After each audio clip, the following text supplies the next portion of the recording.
네, 오늘 제목은 강한 자, 그러나 더 강한 자라는 제목으로 말씀을 전하도록 하겠습니다. 이 말씀이 우리가 전에 살펴본 마태복음 12장에 나오는 말씀과 평행 본문입니다. 거의 똑같은데 구조만 좀 달라요. 순서가 조금 다릅니다. 그래서 순서를 좀 다르게 배열한 이유도 있고 또 누가복음의 특징에 따라서 이 말씀을 좀 살펴보도록 하겠습니다. 14절에서 20절 우리가 또 살펴보았는데요. 내용을 간략하게 말씀을 드리면 예수님께서 말 못하는 사람을 고쳐주셨습니다. 그가 왜 말 못하게 되었느냐? 귀신이 들려서 그렇다라는 거죠.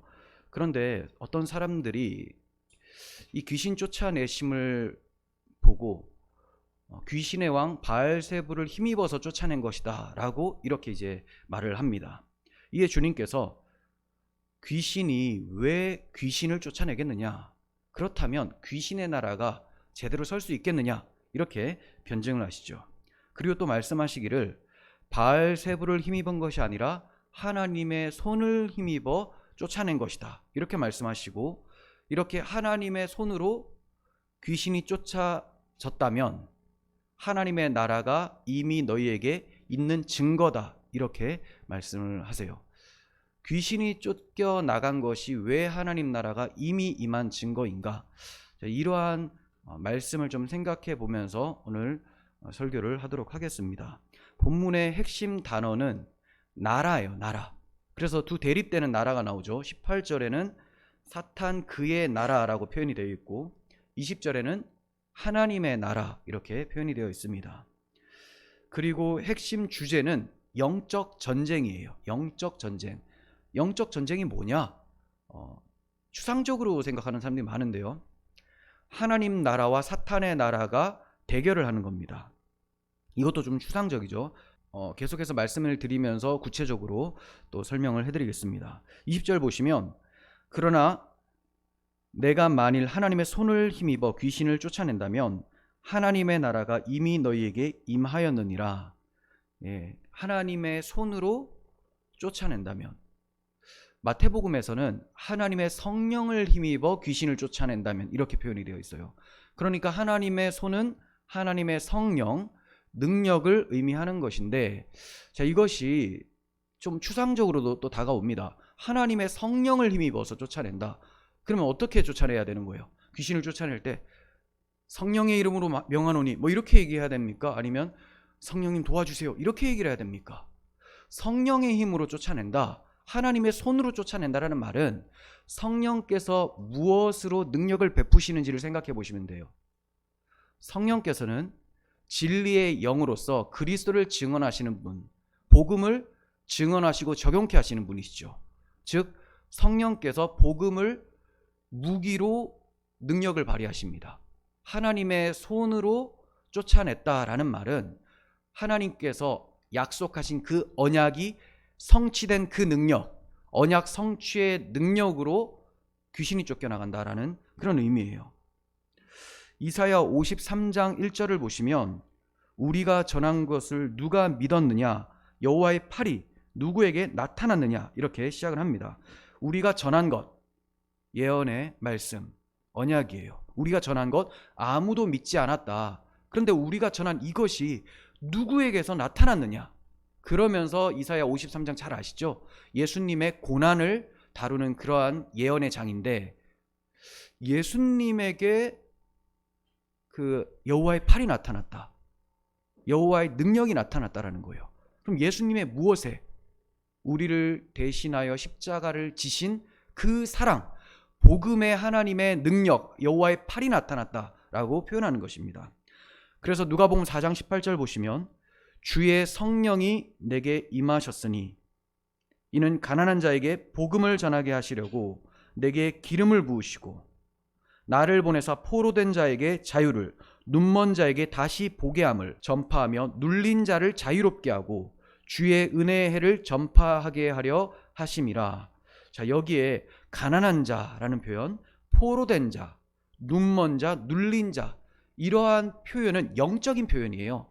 하나님을 떠난 죄인들의 심령 상태를 얘기를 하는데 가시적으로 표현된 상태가 뭐냐?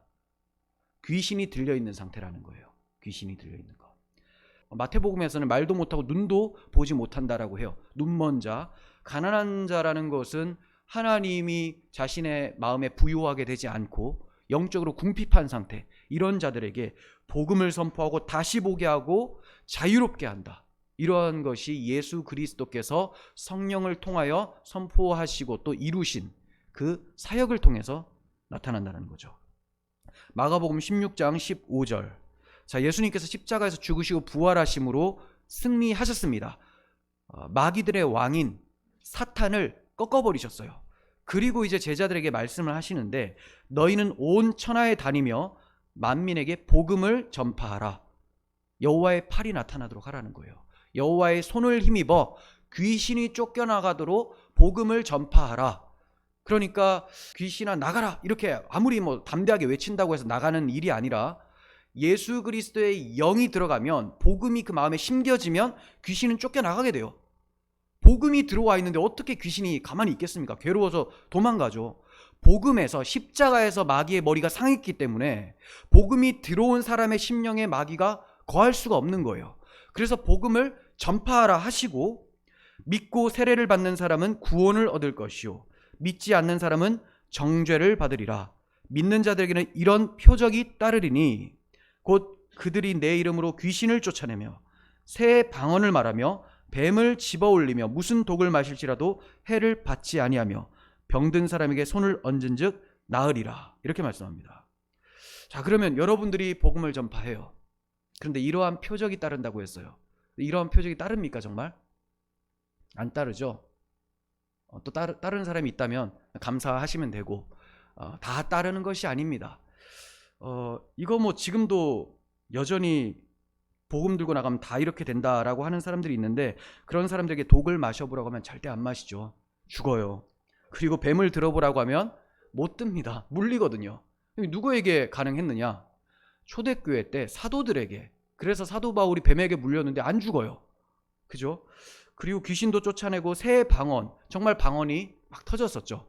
그런데 이 새 방언은 하나님 나라의 큰 일, 복음을 지금 우리가 말하면 이게 새 방언을 말하는 것이고, 우리가 복음을 전해서 예수 그리스도의 영이 그 영혼 가운데 거하게 되면 그를 통치하고 있었던 사탄의 권세가 무너지고 쫓겨나간다라는 것을 의미하는 거죠.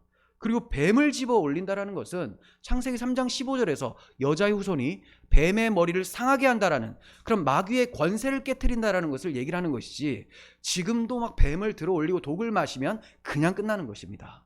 그래서 그렇게 보실 것이 아니라 항상 하나님께서는 예수님의 십자가를 통해서 마귀의 권세가, 잠시 후에 또 말씀드리겠지만 권세, 정죄, 이러한 것들이 사라지게 만드신 거예요. 근데 이 사라지는 것을 가시적으로 설명하시기 위해서 귀신 들린 자를 고치시고 귀신이 쫓겨나가게 하시는 그런 사역을 하셨던 거예요. 그러니까 이런 것은 표적인 것이죠. 사인. 예수님이 십자가에서 이루실 영적인 일에 대한 가시적 사인이라는 겁니다. 에베소서 2장 1절 보시면 그는 허물과 죄로 죽었던 너희를 살리셨도다. 허물과 죄로 죽어있는 상태가 귀신 들린 상태라는 거예요. 모든 사람들이 태어나면서 다 귀신 들린 상태로 태어납니다. 좀 오해하실 수도 있는데, 그 성경에서 나오는 귀신 들린 자들 있죠. 말 못하고 막 불 가운데 자기를 해하고, 이런 사람들은 귀신이 완전히 그의 생각과 말과 온몸을 통치하는 것을 귀신 들렸다라고 하고요. 그렇지는 않은데, 내가 정상인인 것 같은데 하나님을 모르고 살아가는 것, 이걸 귀신에게 통치받는 상태라고 하는 거예요. 영적으로 통치받는 상태. 근데 몸까지 통치받는 상태가 성경에서 나오는 귀신 들린 자, 이렇게 얘기를 하는 거죠. 그러니까 그 무당이 굿을 하면서 막 귀신 쫓아낸다고 하잖아요. 그 웃긴 노릇이에요. 귀신이 나갔다고 쳐요. 근데 그 마음 가운데 여전히 하나님 경외함이 없으면 자기가 생활은 올바르게 하더라도, 정상적으로 하더라도 결국은 그 끝이 지옥의 불이라는 것이죠. 하나님을 모르는 그 상태가 죄와 허물로 죽어있는 상태, 마귀 아래에 있는 상태라는 것을 우리는 알아야 됩니다. 그래서 사도 바울이 그는, 예수님은 허물과 죄로 죽었던 너희를, 이방인 너희를, 에베소 교회 너희들 살리셨다. 그때 이방인 너희들은 그 가운데서 행하여, 허물과 죄 가운데서 행하였다는 거죠. 이 세상 풍조를 따르고 공중의 권세 잡은 자를 따랐으니 곧 지금 불순종의 아들들 가운데서 역사하는 영이라. 자, 그러면 이렇게 생각할 수가 있겠죠. 이 세상 풍조를 따른다. 세상이 가치라고 생각하는 것, 절대 불변 진리의 하나님 말씀이 아니라 그냥 시대에 따라서 달라지는 그러한 가치들, 유행들, 이것 따라가고 있다면 공중의 권세 잡은 자 마귀를 따라가는 것이고, 그의 영은 불순종의 아들 가운데서 역사하는 영이라는 것이죠. 위험한 말입니다. 전에는 우리도, 자, 사도 바울은 이렇게 얘기해요. 이방인 너희들만 그러했던 것이 아니라 전에는 우리도, 예전에 우리는 선민이라고 생각하고 우리는 의롭다고 생각했는데 우리도 아니었더라, 이렇게 얘기를 해요.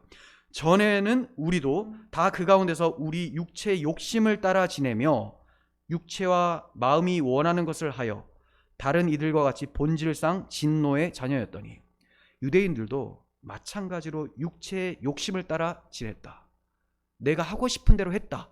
이게 본질상 진노의 자녀의 모습이라는 거예요. 우리가 성도라고 하면서 이런 모습이 나타난다면 참 경계하는 말씀으로 들어야 됩니다. 두렵고 떨리는 말씀으로 들어야 되는 거예요. 4절, 긍휼이 풍성하신 하나님이 우리를 사랑하신 그 큰 사랑으로 인하여 허물로 죽은 우리를 그리스도와 함께 살리셨고, 6절, 또 함께 일으키사 그리스도 예수 안에서 함께 하늘에 앉히셨다. 전에는 우리도 너희도 다 본질상 진노의 자녀였고 세상 풍조를 따라다니며 마귀의 영에 사로잡혀 있었던, 허물과 죄로 죽었던 자들이었는데, 하나님의 그 크신 사랑으로 인하여, 그 크신 사랑이 뭐예요?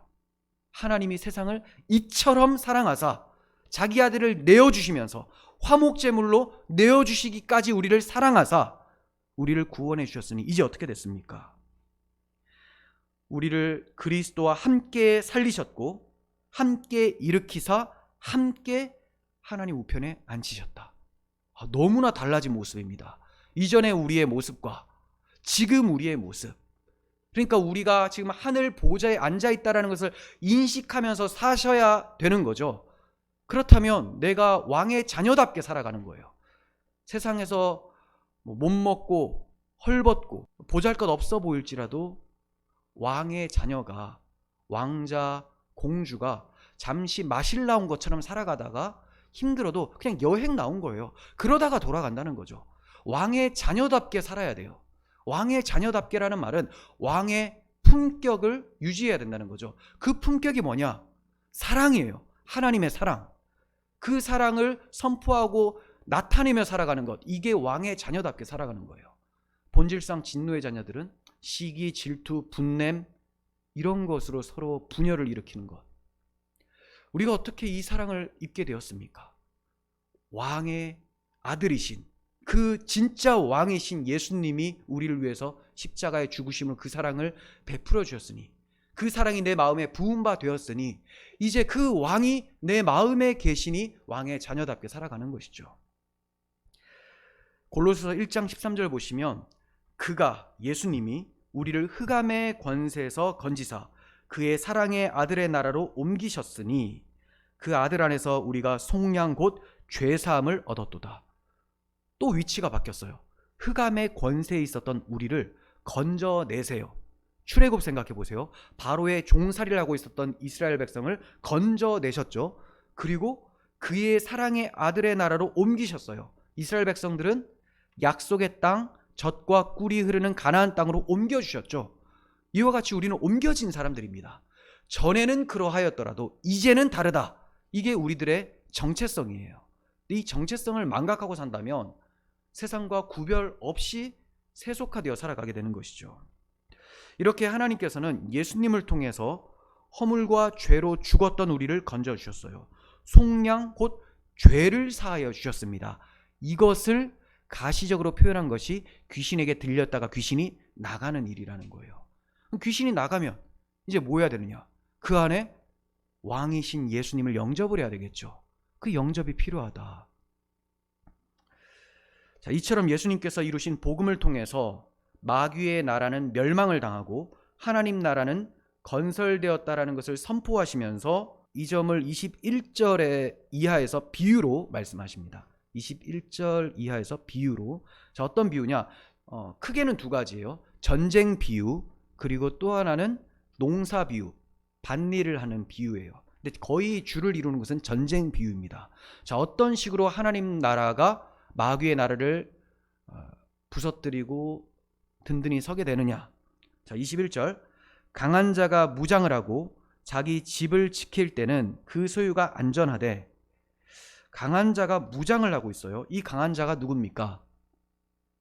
강한 자, 사탄이에요. 예, 사탄과 그의 하수들, 마귀들.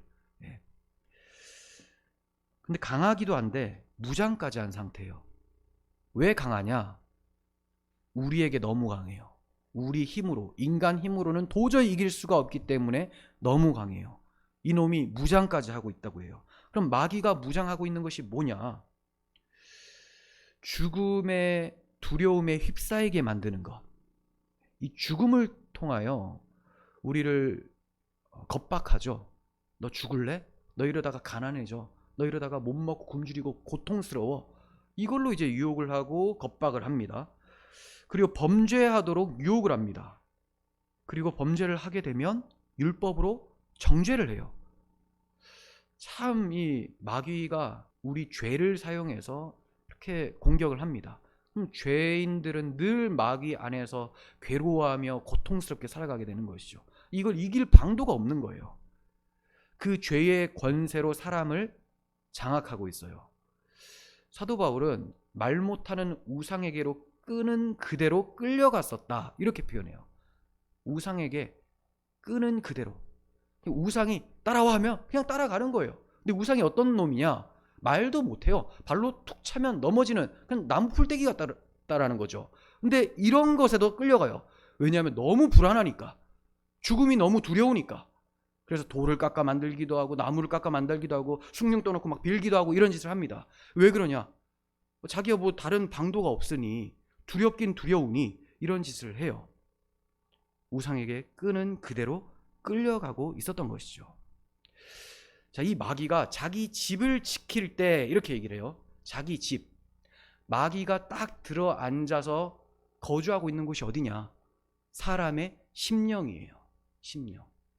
그래서 제가 모든 사람은 태어날 때부터 마귀가 장악해서 태어난다, 이 말이 이제 신학적 용어로는 원죄 아래 태어난다, 이런 것이고, 원죄 아래 태어났다는 것은 죄와 허물로 죽어있는 상태로서 하나님을 알지 못하고 자기 멋대로 살게 되는 그런 상태를 얘기를 하는 거죠.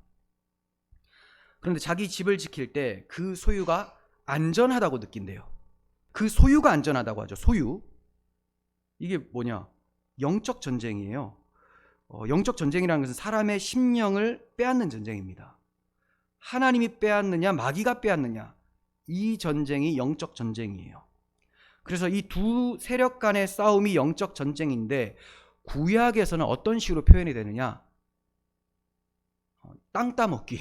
네, 땅 따먹기. 가나안 정복 있죠. 여호수아가 가나안 정복을 하잖아요. 그 땅이 어디냐? 바로 우리의 심령이에요. 이전에 우리의 심령이 어땠느냐?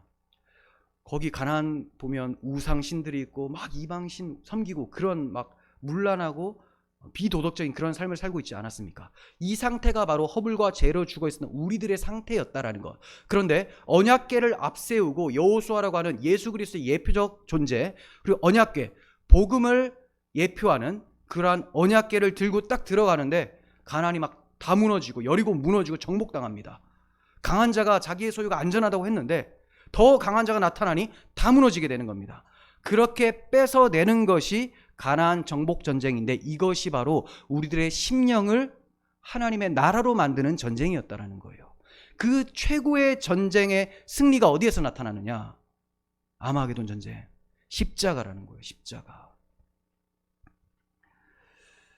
사탄의 군사들은 강할 뿐 아니라 위협과 유혹과 속임수 등의 여러 가지 관계로 무장을 하고 있어요. 그러므로 저들이 점령하고 있는 소유를 빼앗는다라는 것은 쉬운 일이 아닙니다. 저들 스스로도 자신들이 이렇게 무장을 하고 있기 때문에 아무도 우리의 손에서 이 영혼들을 빼앗을 자가 없다라고 하며 자신만만한 상태예요. 그런데 점령당한 사람들의 상태도 이와 같습니다. 무슨 말이냐? 점령을 당했는데도 자기가 점령당했다고 생각 못하고 자기 소유가 안전하다고 생각하는 사람들이라는 거죠. 그들의 소유가 뭐냐? 건강, 부, 권력, 명예, 이런 것들이 내가 꼭 쥐고 있으면 안전하다. 이게 지금 마귀가 하는 생각을 사람들이 해요. 근데 사람들은 이게 마귀가 장악했기 때문에 그러한 사고가 나오는데, 자기가 마귀에게 장악되어 있다라고는 생각 못하고 나에게 있는 것은 안전하다라고 하면서 자기 배를 섬기고 있는 거예요. 그런데 마귀의 초점은 자기 배를 섬기게 함으로 마귀를 섬기게 하는 거거든요. 근데 그거를 깨닫지를 못해요. 그러니까 마귀가 얼마나 안도의 한숨을 쉬겠습니까? 저놈들은 이 속박에서 벗어날 수도 없고 능력도 없고 벗어나려는 시도조차도 못한다. 왜? 자기들이 속박되어 있다고 인식조차 못하고 있으니까. 참 이게 답답하죠. 이게 비참한 인간들의 현실이라는 겁니다. 그러나 인간들에게는 소망이 없지만 하나님은 다 하실 수 있습니다. 저 마귀 권세가 아무리 강하더라도 더 강한 자가 오셔서 뱀의 머리를 상하게 하시고 대적의 성문을 차지하게 하셨다라는 거예요. 이 점을 22절에서 말씀합니다. 더 강한 자가 와서 그를 굴복시킬 때에는 그가 믿던 무장을 빼앗고 그의 재물을 나누느니라. 마귀의 권세를 멸할 수 있는 자가 더 강한 자죠. 마귀도 강하지만 더 강한 자가 딱 오면 아무것도 아니라는 거예요. 예수님과 마귀의 대결 구도처럼 보이나 그거는 마귀 입장에서, 그리고 세상 사람들 입장에서 그렇다라는 거지, 예수님 입장에서는 대결 구도가 아니에요. 그냥 심판하러 오시는 겁니다. 심판. 예수님 다시 오실 때도 뭐 7년 환란 뭐 이런 표현하고 아마게돈 전쟁 이러는데, 이게 예수님과의 전쟁이 아니라 예수님이 심판으로 오시는 거예요. 근데 사람들 눈에는 그 전쟁처럼 보인다는 거죠. 예수님이 십자가에서 이기셨기 때문에 그냥 이겨놓은 싸움을 완전히 완성하기 위해서 오시는 것이 재림입니다. 그러면 더 강한 자는 어떤 자여야 되느냐? 자격 조건이 있어요. 더 강한 자는 죄와 허물로 죽었던 자를 살리죠. 그러기 위해서는 자기가 죄가 없어야 되고, 그리고 죄 없는 자신이 죄 있는 자들을 대신하여 죽어야 됩니다. 그리고 죽으신 것으로 끝나면 안 돼요. 이거는 그 죄의 값, 어떤 빚을 져서 속량의 값이 있잖아요. 이걸 갚으러 갔다가 갚으러 간 사람이 다시 볼모로 잡히는 이런 상황이 돼버리는 거예요. 그래서 죽으셨다가 반드시 살아나셔야 되는 거예요. 부활이죠. 그리고 부활하심으로 이 죄사함의 권세가 믿는 자들에게 적용이 되도록 하는 능력이 있어야 돼요. 성령의 능력이죠. 그러니까 더 강한 자는 예수 그리스도시고 그분께서 성령을 통하여서 행하시는 일이 더 강한 일이라는 거예요. 이 점을 구약 성경에서는 창세기 3장 15절 그리고 21절을 통해서 말씀을 해 주셨죠. 잘 아시죠? 하도 많이 말해서 창세기 3장 15절, 여자의 후손이 뱀의 머리를 상하게 하는 것, 이 십자가로 상하게 하는 거죠. 어떻게 아느냐? 여자의 후손이 발꿈치를 상하게 된다고 해요. 발꿈치. 더 확실한 것은 21절에 나오는 짐승의 가죽옷으로 그들의 수치를 하나님께서 가려주지 않습니까? 예수님의 물과 피, 살이 찢겨지심으로 우리의 더러운 죄가 가리워졌다. 이것을 설명해 주셨던 거예요. 이렇게 예언해 주셨고, 예언의 실체가 오셔서 골고다 십자가에서 죽으심으로 성취가 된 것입니다. 그러니까 마귀는, 강한 자는 이미 그 소유를 다 빼앗겨버린 상태예요. 여러분들에게 있어서, 여러분들 한해서. 뭐 교회 밖에 있는 사람들이 여전히 마귀의 소유가 되어 있는 상태지만, 우리도 전에는 마귀의 소유였지만 이제는 주인이 바뀌어버렸어요.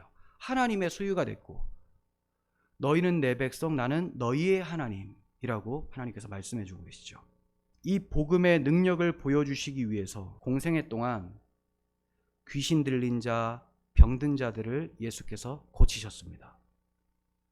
죄와 사망의 권세를 굴복시키실 분이 바로 하나님의 아들 그리스도이심을 보여주신 것이고, 그 권능이 십자가에서 나온다라는 것을 가르쳐 주시기 위해서 귀신을 내쫓아 주셨던 거예요.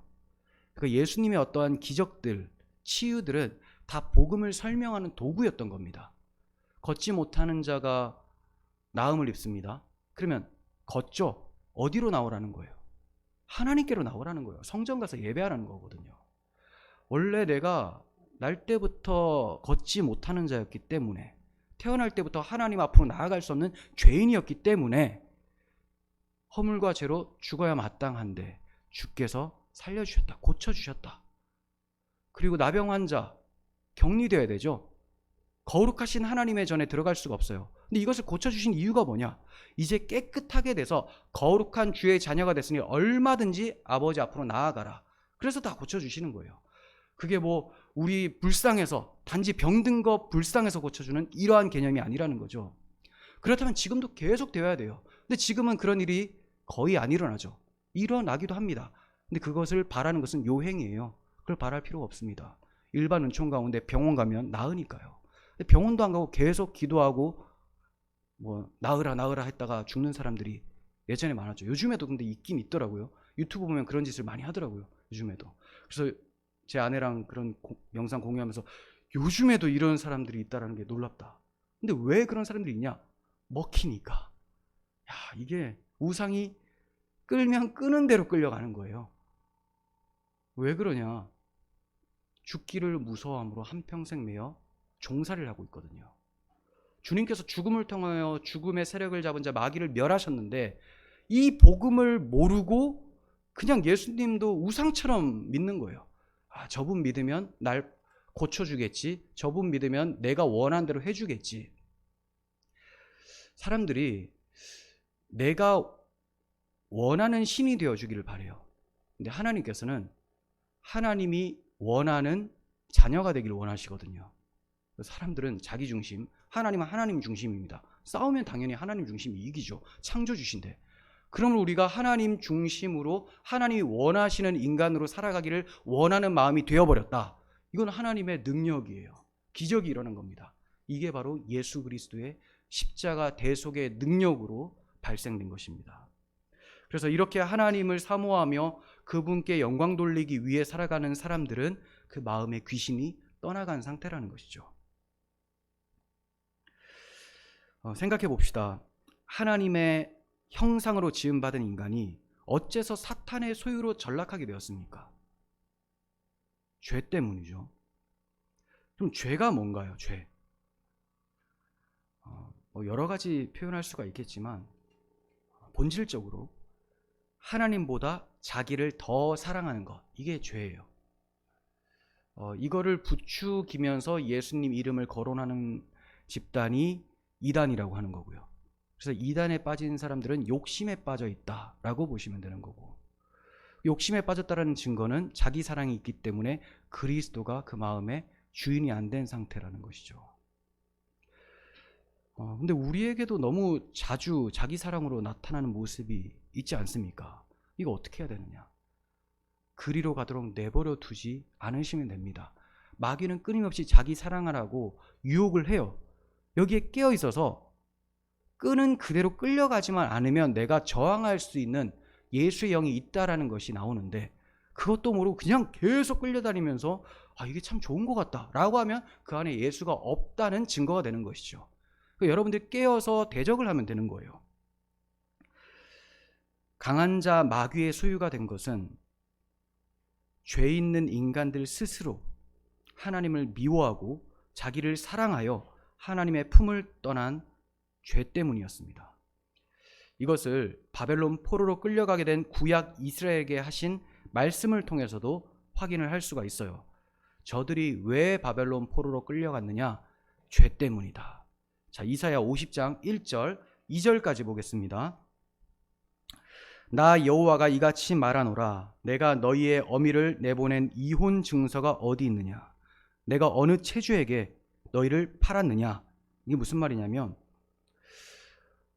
너희 어미라는 것은 이스라엘 조상들이에요. 그 앞에 선조들. 근데 그들도 애굽에 내려가고 많은 고난을 받았었죠. 왜 이렇게 됐느냐? 내가 이혼 증서를 써주어서 그런 거냐? 이스라엘 백성들은 자기 멋대로 아내를 버리기 위해서 이 이혼 증서를 쓰기도 했습니다. 남자들이. 그래서 하나님께서 그러한 하나님이냐? 그럴 리가 있겠느냐? 이렇게 말씀하는 거예요. 그리고 체주에게 너희를 팔았겠느냐? 내가 빚을 많이 져서 빚 갚으려고 너희를 팔았겠느냐? 그럴 리가 있겠느냐? 그럼 뭐 때문이냐? 보라, 너희는 너희의 죄악으로 말미암아 팔렸고 너희의 어미는 너희의 배역함으로 말미암아 내보냄을 받았느니라. 2절, 내가 왔어도 사람이 없었으며 내가 불러도 대답하는 자가 없었으면 어찌 됨이냐. 하나님이 많은 선지자들을 보내주셨습니다. 아무도 대답하지 않아요. 아무도 하나님 앞으로 오지를 않습니다. 내 손이 어찌 짧아 구속하지 못하겠느냐? 내게 어찌 건질 능력이 없겠느냐? 보라, 내가 꾸짖어 바다를 마르게 하며 강들을 사막이 되게 하며 물이 없어졌으므로 그 물고기들이 악취를 내며 갈아여 죽으리라. 하나님은 이런 주권적인 하나님, 천지를 창조하시고 운영하시는 하나님이신데 힘이 없어서 너희들이 팔려가게 만들었겠느냐? 너희가 죄를 범해서 내가 그 죄에 대한 징계로 너희를 팔아버린 것이다. 그 죄가 이렇게 무섭다라는 것을 말씀하신 것이죠. 이게 단지 이스라엘 백성들의 이야기입니까? 에덴 동산에서부터 있었던 거죠. 인류의 조상 아담이 그러했어요. 하나님보다 자기를 더 사랑했습니다. 하나님의 말씀이 아니라 뱀의 말을 따라간 죄를 범했습니다. 왜 뱀의 말을 따라가느냐? 자기를 사랑하니까. 저거 먹으면 보암직도 하고 먹음직도 하고 지혜롭게 할 만큼 탐스러웠다.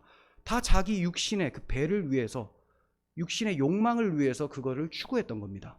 그러니 마귀의 소리가 잘 들리는 거예요. 설교를 듣는데 복음만 전하면 막 괴로운 사람이 있어요. 제가 강도를 막 높여가지고 순도 100%의 복음을 전하려고 지금 막 애쓰는데 이제 막 꿈틀꿈틀대는 막 튀어나오죠. 귀신이 막 다 빠져나오는 거예요. 그러다가 안 빠져나오면 나가는 거고, 빠져나오면 여기서 할렐루야를 외치고 예배를 하는 거고. 복음 듣기를 기뻐해야 됩니다. 평생에 듣던 말씀 또 들려주세요 이렇게 돼야 되는데 복음을 전하면 막 꿈틀꿈틀 되게 되는 거죠. 마치 이 박테리아가 열을 가했을 때 60도에 죽는 박테리아가 있고 90도에 죽는 박테리아가 있고 100도에 죽는 박테리아가 있는 것처럼 복음을 계속 전하다 보면 뜨거워져가지고 막 날아가는 거예요. 그래서 사람들이 자기가 듣고 싶어하는 걸 듣습니다. 근데 여러분들이 듣고 싶은 게 복음이다? 그렇다면 여러분들의 귀와 마음에 할례가 이루어진 거죠. 하나님의 은혜예요. 아담이 듣고 싶은 대로 원하는 대로 마귀의 말을 듣고 따라가 버렸습니다. 그때로부터 지금까지 모든 인류는 태어날 때부터 마귀의 소유로 태어나게 되었어요. 얼마나 비참합니까? 사람들은 자기가 주인이 됐다고 생각해서 내 인생의 주인이 나야 라고 생각해서 마음껏 사는 것 같지만 마음대로 되는 일이 없어요. 그러니까 괴로운 거예요. 인식은 내가 왕이야. 근데 능력은 없어요. 그런데 또 어줍지 않게 능력을 가진 사람들이 있습니다. 명예, 권력, 건강. 그럼 자기가 굉장히 능력이 있다고 생각을 했는데 나이가 들어 죽을 때가 되면 능력이 없는 자였구나. 이걸 깨닫게 되는 거예요. 이걸 이제 전도서에서는 평생에 미친 마음을 품다가 그리로 돌아간다 이렇게 얘기를 합니다. 뭐가 미친 마음이냐? 자기가 왕이고 자기 멋대로 할 수 있다라고 생각하는 것. 이게 성경에서 말하는 미친 마음이에요. 하나님이 주인 되지 않은 마음. 모두가 다 마귀 수하에서 태어나게 됩니다. 죄와 허물로 죽은 상태에서 태어나죠. 그런데 너무나 감사하고 기적적인 일은 모두가 다 죄와 허물로 태어나지만 죄와 허물 가운데서 인생을 마치는 것은 아니라는 거예요. 어떤 자들에게는 그 죄와 허물을 벗어던지고 생명의 길로 나아갈 수 있도록 은혜가 주어졌다는 겁니다. 하나님의 은혜, 긍휼과 사랑하심이 그 끝이 다르게 만드셨다는 거예요. 그렇다면 마귀의 소유로 태어난 자가 어떻게 해서 하나님의 소유로 바뀌어질 수가 있었느냐? 죄값에 팔린 자들을 대신하여 죄값을 지불해 주심으로. 대속이 뭔지 아세요? 대속? 대신 속량해 주는 거, 갚아주다예요. 대신 갚아주다. 무엇을? 죄값을. 그러니까 대신 속량하여 속죄하여 구원에 이르게 하는 것. 이걸 대속이라고 해요. 이러한 대속을 출애굽 때 하나님께서 하신 말씀을 통해서도 우리는 확인할 수가 있습니다. 출애굽기 6장 5절. 이제 애굽 사람이 종으로 삼은 이스라엘의 자손의 신음소리를 내가 듣고 나의 언약을 기억하노라. 하나님께서 하나님의 언약을 기억하시고 구원해 내시기로 시작을 하십니다. 언약, 메시아 언약이죠. 아브라함과 이삭과 야곱에게 하셨던 그 언약, 아브라함의 자손 예수 그리스도를 통하여 복을 주시려는 그 언약. 자, 그 언약이 대속을 담고 있는 언약이다라는 것을 우리는 확인할 수가 있어요. 6절. 그러므로 이스라엘 자손에게 말하기를 나는 여호와라. 내가 애굽 사람의 무거운 짐 밑에서 너희를 빼내며 무거운 짐 밑에서 빼내며 그들의 노역에서 너희를 건지며 편팔과 또 여호와의 팔이 나오죠. 여러 큰 심판들로서 너희를 속량하여 너희를 내 백성으로 삼고 나는 너희의 하나님이 되리니 나는 애굽 사람의 무거운 짐 밑에서 너희를 빼낸 너희의 하나님 여호와인 줄을 너희가 알지라. 대속입니다. 하나님께서 속량해 주세요. 어떤 값? 죄값. 죄값은 뭐냐? 죽음. 이 죽음을 어떻게 갚아주셨느냐? 6월절에 흠없는 어린 양의 피를 문설주와 문인방에 발라서 갚아주시죠. 그것은 앞으로 하나님의 어린 양으로 오실 예수 그리스도께서 십자가에 설리실 보혈로 인해서 죄값이 완전히 속량된다라는 것을 말씀해 주신 거예요. 그렇게 되면 바로의 무거운 짐 밑에 있었던 사람들이 건짐을 받고 빼내어져서 그리스도의 영광의 나라, 그 사랑의 아들의 나라로 옮겨지게 된다는 겁니다. 신분의 변화가 있게 돼요. 종살이에서 아들의 신분으로, 비참함에서 영광스러운 신분으로 바뀌어지게 됩니다. 하나님께서는 이렇게 말씀해 주시면서 끝에 나는 애굽 사람의 무거운 짐 밑에서 너희를 빼낸 너희의 하나님 여호와인 줄을 너희가 알지라 이렇게 말씀하셨죠. 그냥 하나님을 믿는다 이게 아니에요. 빼내 주신 하나님, 죄를 대속하신 하나님을 알게 하시는 것이 하나님의 뜻이에요.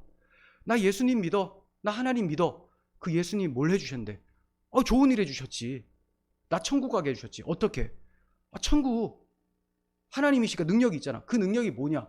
대답을 못하면 여호와인 줄을 알지 못한 상태라는 거예요. 우리가 소망으로 가지고 있는 것에 관하여 온유한 말로 대답해 줄 수 있어야 됩니다. 우리는 출애굽 가운데서도 두 부류, 두 진영을 볼 수 있었습니다. 마귀의 진영을 예표하는 애굽 수하에 있는 사람들, 종살이, 그리고 하나님 편팔 가운데 있는 사람들. 역사는 이 두 진영 가운데의 싸움이라고 말씀드렸고, 이 싸움이 사탄의 나라와 하나님 나라의 싸움, 이것을 가리켜서 영적 전쟁이라고 하고 성도들에게는 선한 싸움이라고 표현을 하는 거예요. 주인이 없는 사람은 아무도 없습니다. 어떤 누구를 반드시 섬겨요. 하나님을 섬기든지 마귀를 섬기든지. 전 마귀 안 섬기는데요. 그럼 자기 배를 섬기든지. 그게 그거거든요. 중립은 없습니다. 하나님과 재물을 겸하여 섬길 수 없느니라고 하신 것처럼 하나님께서는 강한 자 마귀의 속박에서 벗어나 하나님만 섬기는 자들로 당신의 나라를 이루어 주시기 위해서 더 강한 자 예수 그리스도를 보내주셨습니다. 그리고 그분의 희생적 사랑의 절정인 십자가에서 우리를 위해 대신 죽으심으로 강한 자의 소유였던 우리를 하나님의 소유가 되게 하신 거예요. 23절 봅니다. 나와 함께 하지 아니하는 자는 나를 반대하는 자요, 나와 함께 모으지 아니하는 자는 해치는 자니라. 갑자기 이런 말씀하니까 좀 당황스럽죠. 이게 무슨 말인가? 주님께서 더 강한 자로 오셔서 강한 자 마귀의 머리를 상하게 하시고 영혼을 구원하시려는 사역에 반대하는 자들이 있을 것을 말씀하신 거예요. 주님의 사역에, 귀신 쫓아내는 그 사역, 그 죄와 허물로 죽었던 자들을 살리시는 그 사역에 반대하는 자들, 그 영혼을 모으는 사역에 해치는 자들이 있을 것을 말씀하신 것입니다. 그들이 누굽니까? 예수님이 귀신 들린 자들을 쫓아내신 것을 보고도 바알세불을 힘입어 한 일이라고 말하면서 주님을 반대하고 속박당한 영혼들을 모으려고 한 일을 해치려는 사람들, 본문에 등장하는 서기관과 바리새인들이죠. 반면 주님을 주와 그리스도로 고백하며 함께하는 제자들은 주님과 함께 모으는 자들이에요. 여기서 주님과 함께한다, 주님을 반대한다, 이 표현이 군사적 표현입니다. 반대한다라는 것은 대적한다, 싸운다라는 거고요. 함께한다라는 것은 함께 싸운다라는 겁니다. 그리고 모은다라는 것이 농사의 일이에요. 알곡을 모으는 것처럼 이렇게 모으는 거예요. 근데 이것을 해치는 사람들이 또 있어요. 성도들은, 예수님의 제자들은 주님과 함께 모으는 자들입니다. 이 두 진영 간에 계속되는 갈등이 있을 것을 우리는 알 수가 있죠. 주님을 반대했었던 사람들은 지금도 주님의 몸인 교회를 반대하고 주의 몸인 교회가 복음을 전도하여 영혼들을 끌어모으려는 이 작업을 해치고 있다는 거예요. 영적 전쟁이 계속될 겁니다. 그렇게 주님과 함께하지 않는 반대자들의 심령 상태가 어떠한지를 비유로 설명해 주시는 것이 24절 이하입니다. 더러운 귀신이 사람에게서 나갔을 때 물 없는 곳으로 다니며 쉬기를 구하되 얻지 못하고 이에 이르되 내가 나온 내 집으로 돌아가리라 하고 가서 보니 그 집이 청소되고 수리되었거늘 이에 가서 저보다 더 악한 귀신 7을 데리고 들어가서 거하니 그 사람의 나중 형편이 전보다 더 심하게 되느니라. 네. 이게 좀 어려운 말씀입니다. 그런데 제가 지금 쭉 문맥을 통해서 말씀을 드린 것을 생각하시면 해석이 자연스러워져요. 보세요. 더러운 귀신이 사람에게서 나갔습니다. 나가긴 했어요. 그런데 이 귀신이 어디를 찾느냐? 물 없는 곳을 찾는다고 하죠. 그러면 귀신이 있었던 상태, 그 심령 상태는 물이 없는 상태였다라는 거고, 쫓겨나가고 나서는 그 심령 상태를 또 찾으러 다니는 거예요. 어디 거하지, 어디 거하지. 예. 그러니까 다윗이 시편에서 말을 한 대로 물이 없어 마르고 황폐한 땅에서 내 영혼이 주를 갈망하며 내 육체가 주를 앙모하나이다 라고 한 것처럼, 물이 없어 가라고 황폐한 상태는 하나님의 은혜가 없는, 복음이 없는 영혼의 상태라는 거죠. 심령의 상태. 이 상태를 찾으러 돌아다니는 거예요. 생수의 강인 복음이 심겨져 있으면 못 들어가잖아요. 물이 있으니까, 복음이 있으니까. 근데 그걸 없는 데를 찾아다니는데 못 찾겠는 거죠. 그래서 내가 나온 집으로 다시 돌아가겠다, 이렇게 얘기해요.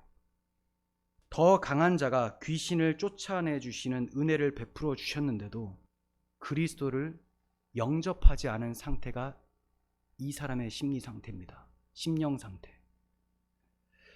그 결과 귀신은 더 악한 7 귀신을 데려가서 점령을 해버립니다. 그러니까 전보다 더욱 완고하며 영혼이 궁핍하여 살아가게 된다는 의미예요. 자, 이것을 어떤 분들은 거듭남과 연결지어서 생각을 하려고 하는데 그렇게 보지 않는 것이 더 좋은 것 같아요. 그러면 좀 교리의 혼란도 찾아오고요. 이것은 하나님의 은총을 경험했음에도 불구하고 그 은총을 통하여 그리스도를 영접하지 않고 복음을 내 마음에 두기 싫어하는 사람들, 그 사람들의 나중 형편은 더욱 심하게 된다라는 것을 말을 하는 거예요. 이 비유를 통해서 은총을 경험했으면서도 완고한 사람들, 그리고 성도들에게도 교훈을 주고 계십니다. 자, 주님과 함께하지 않는 자의 나중 모습이 나타났는데 그 함께하지 않는 자는 누구냐? 14절에 귀신이 자기에서 빠져나감을 경험한 사람이 있죠. 자, 이러한 사람이 이런 표적을 경험했으면서도 놀라기만 하고 주를 영접하지 않는다면 나중 모습이 어떻게 될지를 보여주고 있는 거예요. 예수님께 고침을 받았는데 10명이 고침 받았는데 돌아온 사람 1명밖에 없었다고 했죠. 나머지는 예수님 신경도 안 썼다라는 겁니다. 이 사람들의 나중 형편이 어떤지가 뻔히 보이게 된다는 거예요. 자, 그리고 두 번째는 그걸 지켜보던 바리새인들의 모습입니다. 예수님이 귀신을 쫓아내셨다면 우와, 이 권능이 하나님의 손에서 나오는구나, 이렇게 보고 그분을 하나님의 아들로 여기며 그분을 믿어야 되는데 비난을 하고 바알세불을 힘입어서 한 것이다, 이렇게 공격을 하고 있습니다. 더욱 악한 귀신이 들어가서 전보다 더욱 완고하게 되어서 사탄의 하수인으로 살게 될 것을 말씀하신 거예요. 그리고 이제 이 바리새인들을 포함해서 그 시대 모든 유대인들의 상태가, 대체적인 상태가 이러했다라는 것을 보여주고 있죠. 이것은 이스라엘의 전 역사를 요약해 주는 말씀입니다. 이스라엘의 처음 모습은 우상 숭배자였어요. 아브라함이 갈대아 우르에서 하나님을 어느 정도 알고 어느 정도는 우상 숭배하고 막 뒤섞여 있는 그런 상태였죠. 그뿐 아니라 이스라엘 조상들도 우상 숭배를 자주 했습니다. 이런 사람들이었는데 하나님께서 그들을 자기 백성으로 불러주셨어요. 이스라엘이라는 이름까지 주셨습니다. 그런데도 저들이 우상 숭배하며 죄를 범하고 하나님의 언약을 마음에 두기 싫어했어요. 복음, 오실 메시아를 마음에 두기 싫어한 결과가 어떻게 되느냐? 우상 숭배, 불의, 압제, 바벨론 포로로 끌려가게 되는 거죠. 나중에 모습이 더 형편없게 되어진 것입니다. 하나님께서 청소하고 수리해 주셨음에도 저들은 그 마음에 다른 것을 두어버렸습니다. 언약이 아니라 욕심을 둬버린 거예요. 마태복음 12장 45절의 하반절에는 똑같은 말씀 끝에 뭐가 있냐면 이 악한 세대가 또한 이렇게 되리라, 이렇게 얘기해요. 이들이 처음 형편보다 나중 형편이 더 심하게 된다라고 하고 이 악한 세대가 이렇게 될 것이다. 그러니까 지금 바리새인들을 포함한 유대인들이 점점 이렇게 완고해질 것을 말씀하신 것이죠. 그리고 오늘 본문에서는 바로 연결되어 나오진 않는데요. 보시면 26절에서 나중 형편이 전보다 더 심하게 된다라고 하시고 29절에 이 세대는 악한 세대라, 표적을 구하되 요나의 표적밖에는 보일 표적이 없느니라, 이렇게 말씀하십니다. 그러니까 예수님이 하나님의 아들이심을 귀신을 쫓아내는 사역을 통해서 보여주셨음에도 불구하고 하늘에서 오는 또 다른 표적 좀 보여달라. 얼마나 악하고 음란한 세대입니까? 자, 이런 세대의 나중에 형편이 더 심각하게 될 것을 말씀해 주신 거죠. 결국 저들은 귀신을 쫓아내신 표적도 비난하다가 마지막에는 주를 대적하여 십자가에 못 박기에 이르렀습니다. 여기서 우리는 성도들이지만 이러한 사례를 통해서 경각심을 가져야 됩니다. 성도들이 배교를 할 수 있느냐? 성도들은 배교할 수 없어요. 하지만 교회라 이름하는 사람들은 배교할 수 있습니다. 교인들은 배교할 수 있어요. 참 성도들은 배교할 수 없어요. 이게 무슨 차이인지 아시죠? 유사 그리스도인과 진정한 그리스도인의 차이예요. 어딨나요? 여기 보면 로이드 존스 목사님이 말씀하세요. 교회가 배교한다고 해도 우리는 놀라지 말아야 합니다. 이스라엘 민족도 배교했다면 그 누구라도 배교의 길로 빠질 수 있지 않겠습니까? 사실 교회가 항상 옳다는 것을 증명할 수는 없습니다. 하나님의 가시적인 백성은, 교회는 모두 잘못된 길을 갈 수 있습니다. 따라서 교회는 언제나 하나님의 말씀의 판단 아래 머물러 있어야 합니다. 가시적인 백성, 가시적 교회, 이 땅의 교회예요. 이 땅의 교회. 이 땅의 교회는 알곡과 가라지가 섞여 있습니다. 저는 여러분들이 다 알곡이길 원하고 또 그렇게 되기를 원하면서 복음을 선포합니다. 이 복음을 마음에 진정 두면 참 성도로서 배교는 하지 않아요. 그런데 우리가 늘 자신을 돌아보면서 내가 하나님의 복음을 사랑하는지, 그분을 사랑하고 있는지를 살펴봐야 되겠죠. 그리고 그러한 모습이 없었다면 회개하고 그제서라도 예수님을 믿고 영접을 하면 됩니다. 제가 예수님 믿는 사람 아니면 어떡해요? 아니면 어떡할 겁니까? 답은 하나예요. 믿으면 되죠. 믿으면 돼. 내가 예수 믿는 사람인데 왜 이럴까요? 그럼 더 잘 믿으면 되는 거고, 안 믿는 사람이면 어떡해요? 회개하고 믿으면 되는 거고, 어차피 답은 하나예요. 그래서 제가 그 상황에 따라서 말씀을 달리 준비하는 것이 아니라 모든 문제의 해답이 복음이기 때문에 복음을 선포하는 것이고, 완고한 마음이 있다면 회개하고 그 복음을 받아들이시면 되는 거예요. 성도들도 이렇게 내가 혹시 내 마음에 주님을 모시는 것을 꺼려하고 있지 않은가 생각해 봐야 됩니다. 성도가 마음에서 주님을 내쫓을 수는 없어요. 주님의 몸이 됐는데 어떻게 내쫓아요? 연합이 돼버렸거든요. 그런데 성령을 근심하게 하지 말라고 하시죠. 성령을 소멸하지 말라라고 하세요. 이것은 내가 성령의 역사를 거부하면서 내 안에 성령 충만, 성화의 삶을 이루는데 게을리할 때 나타나는 현상이에요. 구원이 취소되지는 않지만 불신자인지 신자인지 뭐 구분이 안 되는 거예요. 그러니까 그 삶도, 그 사람 자체도 구원의 확신이 없겠고, 그런 사람을 보는 목회자도 이 사람이 구원받은 사람인지 아닌지를 뭐 알 수가 당연히 없겠죠. 물론 제가 구원받은 사람인 것 같다 해도 아닐 수가 있습니다. 어떻게 그걸 정확하게 알겠습니까? 그러니까 우리는 늘 자신이 믿음 안에 있는지 시험하고 확증해야 돼요. 베드로서 2장 20절 보시면, 만일 그들이 우리 주 되신 구주 예수 그리스도를 알므로 세상의 더러움을 피한 후에 다시 그 중에 얽매이고 지면 그 나중 형편이 처음보다 더 심하리니, 의의 도를 안 후에 받은 거룩한 명령을 저버리는 것보다 알지 못하는 것이 도리어 그들에게 나으니라. 여기서 그들은 거짓 교사들, 배교자들을 얘기를 하는 거예요. 그러니까 의의 도를 알았다는 것은 지식적으로 일시적으로 안 거죠. 네. 그리고 세상의 더러움을 피한 것도 일시적으로 피한 겁니다. 일시적으로. 진정한 믿음은 아니었던 거예요. 그러니까 거룩한 명령을 저버리는 것보다 알지 못하는 것이 도리어 그들에게 낫다라고 하는 것이 그 나중 형편이 더 심각해진다는 거예요. 예수님을 대적하는 그 모습이 더 심해진다는 겁니다. 22절, 참된 속담에 이르기를 개가 그 토하였던 것에 돌아가고 돼지가 씻었다가 더러운 구덩이에 도로 누웠다 하는 말이 그들에게 응하였도다. 네. 우리는 돼지나 개가 아닙니다. 그런데 저들의 모습을 보면서 경각심을 가지고 있어야 돼요. 복음을 믿고 주를 영접한 자들도 구원 그 이후에 날마다 복음 충만, 성령 충만을 구해야 돼요. 바울은 성도들을 위해서 이렇게 기도를 합니다. 에베소 3장 16절, 그의 영광의 풍성함을 따라 그의 성령으로 말미암아 너희 속사람을 능력으로 강건하게 하시오며, 네, 속사람을 능력으로, 복음의 능력, 성령의 능력으로 강건하게 해주시기를 원한다. 강건해야 된다는 거예요. 한번 구원받았으니 그냥 이제 될 대로 되라, 이게 아니라 구원받은 그 구원의 감격이 날마다 있어서 복음의 능력으로 승리의 삶을 살라, 그렇게 구하고 있는 거예요. 믿음으로 말미암아 그리스도께서 너희 마음에 계시게 하시옵고, 계속적으로 거하시도록 하라는 거예요. 계속적으로.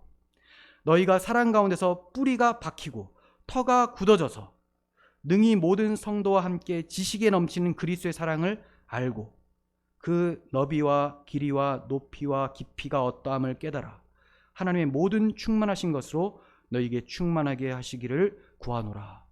성령께서 하나님의 모든 보화가 담겨있는 복음을 우리 마음 가운데 충만하게 적용시켜 주시기를 목회자가 기도를 하고 있는 거죠. 저도 여러분들이 더욱 나날이 복음의 충만으로 나아갈 수 있었으면 좋겠어요. 저도 그렇고 저와 여러분이 함께 그 주님의 사랑 가운데 거하면서 주님만 생각하면 눈물이 나고 주님을 찬양하는 것이 우리의 삶의 즐거움이 되고 주님이 나를 사용해 주시는 것이 나의 삶의 가장 큰 기쁨이라고 고백할 수 있었으면 좋겠습니다. 본문의 중심이 우리는 하나님의 나라라는 것을 살펴보았습니다. 이 싸움은 하나님 나라 건설의 싸움이에요. 강한 자를, 더 강한 자 예수 그리스도께서 약한 자로 만들어버리신 십자가 대속의 능력이 하나님 나라를 건설하게 하시는 것입니다. 하나님 나라는 강한 자를 결박하신 더 강한 자의 능력으로 이미 우리 가운데 임했습니다. 이미 우리 가운데에 하나님의 법을 즐거워하며, 그 법이 뭐예요? 사랑하라. 하나님을 사랑하고 이웃을 사랑하라. 내 몸같이 친구를 위하여 자기 목숨을 버리는 것보다 더 큰 사랑이 없나니, 더 사랑하기를 원하는 이런 마음이 내 마음 가운데 있다면 그 사랑의 아들의 나라가 임한 거죠. 하지만 아직이에요. 뭐가 아직이냐? 완성되진 않았다는 거예요. 그래서 내 마음에 하나님 나라가 있지만 내 육체에 따라 오랫동안 길들여진 습관들, 이 죄된 습관들은 내 마음의 심령과 늘 충돌이 있습니다. 하나님 말씀대로 복음으로 살아가길 원하지만 인본주의적으로 자기 사랑에 빠지려고 만드는 그러한 갈등이 있어요. 우리 안에도 영적 갈등이 계속 있어요. 물론 이 영적 전쟁의 승리는 영혼의 승리입니다. 그리스도께서 시작하셨으니 그리스도 예수의 날까지 반드시 마치게 하실 줄을 확신을 합니다. 주님 다시 오실 때 우리의 썩어질 육체, 죄에 길들여진 이 육체는 주님이 부활하신 몸과 같이 죄 없는 몸, 영광스러운 몸으로 부활을 하게 될 거예요. 그럼 그 영광스러운 몸, 죄 없는 몸으로 부활해서 무엇을 하려고 하느냐? 죄 없는 하나님 나라에서 하나님 사랑하며 서로 성도 서로 사랑하며 그렇게 살기를 바라는 마음으로 부활을 생각해야 되는 거죠. 그 완성의 나라가 아직은 임하지 않았어요. 주님께서는 그 하나님 나라를 완성시키시기 위해서 반드시 재림하실 것입니다. 그때가 다 되어 갑니다. 언제인지 알 수 없으나 오늘 주님이 오신다라는 종말론적 신앙을 가지고 있지 않으면 나태하게 될 것이고 나의 삶은 내 중심으로 살게 될 거예요. 주님 나라, 주님을 위해서 산다면 우리 마음에 주의 사랑이 풍성히 거하고 이 사랑 때문에 세상의 여러 풍조들 넉넉하게 이기면서 살아갈 수 있게 될 것입니다. 그날 주님 재림하시는 그날 우리는 이사야 선지자를 통한 말씀이 성취된 것을 보게 될 거예요. 주님 다시 오시는 그날에 이 말씀이 성취된 것을 모든 성도들은 보게 될 것입니다. 24절 용사가 빼앗은 것을 어떻게 도로 빼앗으며 승리자에게 사로잡힌 자를 어떻게 건져낼 수 있으랴. 여호와가 이같이 말하노라. 용사의 포로도 빼앗을 것이요 두려운 자의 빼앗은 것도 건져낼 것이니 이는 내가 너를 대적하는 자를 대적하고 내 자녀를 내가 구원할 것임이라. 내가 너를 억압하는 자들에게 자기의 살을 먹게 하며 새술의 취함과 같이 자기 피에 취하게 하리니 모든 육체가 나 여호와는 내 구원자요 내 구속자요 야곱의 전능자인 줄을 알리라. 아멘. 주께서 강한 자를 불못에 던져버리시는 그날에 우리는 이 말씀이 우리에게 응했다라는 것을 더욱더 확신하며 찬양하게 될 것입니다. 이 나라는 하나님 홀로 이루어내시는 나라예요. 그런데 너무나 영광스럽고 감사한 일은 주님께서 홀로 이루시는 이 하나님 나라 건설에 이제 우리를 주님의 몸으로 만들어주시고 함께 일하도록 하셨어요. 그래서 여러분들과 제가 하나님 나라의 역군이 된 것입니다. 그리스도의 좋은 병사로서 그리스도와 함께 고난을 받기를 원하는 자가 된 거예요. 그렇게 고난받으며 주의 복음을 선포하며 하나님 나라를 확장하는 것, 이것이 성도들이 받은 사명입니다. 그 나라의 완성을 위해서 날마다 주의 거룩한 처소로 지어져가며 주님과 함께 많은 영혼을 모으는 우리들이 되기를 간절히 소원합니다. 기도하겠습니다. 하나님 아버지, 주께서 예전에 우리를 통치하던 강한 자를 완전히 결박하시고 던져버리셨습니다. 그의 머리는 상했고 이제 우리의 머리는 더 강한 자 예수 그리스도가 차지해 주셨습니다. 우리는 주님의 몸된 교회로서 함께 지어져 갑니다. 저희 너무나 연약하지만 우리의 머리 대신 주님이 강하시기에 또 우리 서로는 연약하지만 서로 힘이 되어서 섬기기에 넉넉하게 이기게 될 줄 믿습니다. 주님, 강한 자가 우리를 위협하고 계속해서 엄습해 오지만 저 마귀의 간계를 복음으로 무찌르게 하시고 분별력 있게 하여 주셔서 거룩한 하나님의 자녀로서 이 땅에서 하나님 기쁘게 해드리며 살아갈 수 있도록 도와주시옵소서. 하나님 나라를 날마다 확장해가며 우리 마음 가운데서 이 세상 가운데서 그 나라가 커져나갈 수 있도록 우리를 사용하여 주시옵소서. 우리 구주 예수 그리스도의 이름으로 기도합니다. 아멘.